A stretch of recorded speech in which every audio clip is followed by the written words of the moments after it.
Salut à tous, on se retrouve aujourd'hui pour un nouvel épisode d'ActuOM dans lequel on va évoquer les dossiers Tavares, Saliba et Kluivert. On parlera aussi du verdict tant attendu de la DNCG parmi les autres infos de la journée. Comme dans chaque ActuOM, petite question pour vous, Justin Kluivert serait-il une bonne recrue pour l'OM 2022-2023 ? J'attends vos avis en commentaire. On commence directement par l'info officielle de la journée, c'était attendu depuis plusieurs jours et la DNCG vient de rendre son verdict. Aucune mesure restrictive n'a été prononcée et la masse salariale n'est plus encadrée. D'après RMC Sport, McCourt a apporté les garanties financières. C'est une très bonne nouvelle pour la direction qui va pouvoir lancer son mercato avec un peu plus de liberté, même si RMC tempère un peu en expliquant que le recrutement sera ambitieux mais sans surenchère.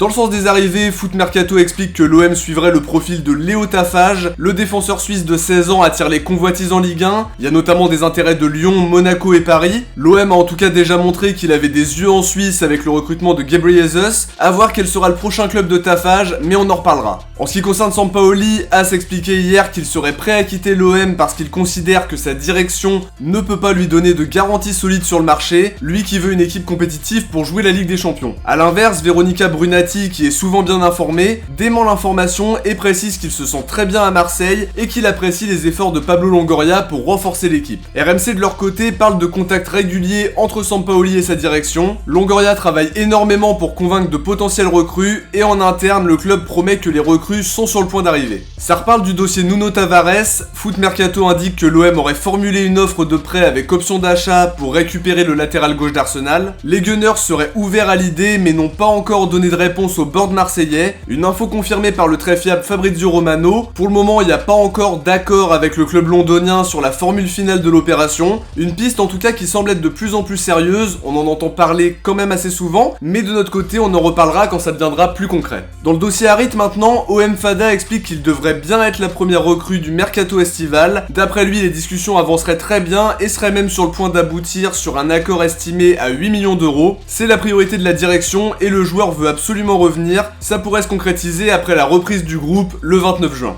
En ce qui concerne Saliba, Santi Aouna de Foot Mercato donne des nouvelles. L'OM se serait récemment rapproché des dirigeants d'Arsenal pour discuter d'un transfert définitif. On évoquait un potentiel prêt avec obligation d'achat, mais si on en croit l'info, l'OM serait prêt à penser à un transfert sec. Il précise qu'Arsenal ne compte pas vendre son joueur pour le moment, mais l'arrivée potentielle de Lisandro Martinez jette un nouveau doute, d'autant plus que Saliba ne compte pas jouer les seconds couteaux chez les Gunners. En tout cas, FM précise que l'OM serait prêt à faire un gros effort financier pour le faire revenir à l'OM, une info qui sort finalement assez vite après le feu vert de la DNCG, à voir si c'est vraiment dans nos possibilités, ou alors est-ce que ce sont que des suppositions. On termine ce court épisode par un point sur le dossier Kluivert. L'ailier néerlandais plaît énormément à Sampaoli, et si on en croit Di Marzio, les dirigeants de l'OM auraient rencontré ceux de la Roma ce mercredi. On parlait d'ailleurs de discussions avec Thiago Pinto dans l'épisode d'hier, et apparemment l'OM serait prêt à accélérer, tout en sachant qu'il ne sera pas retenu par la Roma. Di Marzio enchaîne en expliquant que Longoria et Ribalta auraient rencontré aujourd'hui sa conseillère Rafaela Pimenta. Ça montre que le dossier avance, mais pour le moment les discussions portent sur le montant, parce que d'après Tuto Mercato Web, l'OM aurait déjà proposé 10 millions, mais la Roma aimerait en obtenir entre 15 et 18 millions. On imagine en tout cas que Longoria fera pas de folie non plus dans ce dossier. De notre côté les amis, on arrive à la fin de cette vidéo, j'espère que ça vous a plu. Si c'est le cas, n'hésitez pas à liker et à vous abonner pour ne rien louper de l'actu de l'OM. On se retrouve très vite pour d'autres vidéos. Ciao, portez-vous bien et surtout allez l'OM.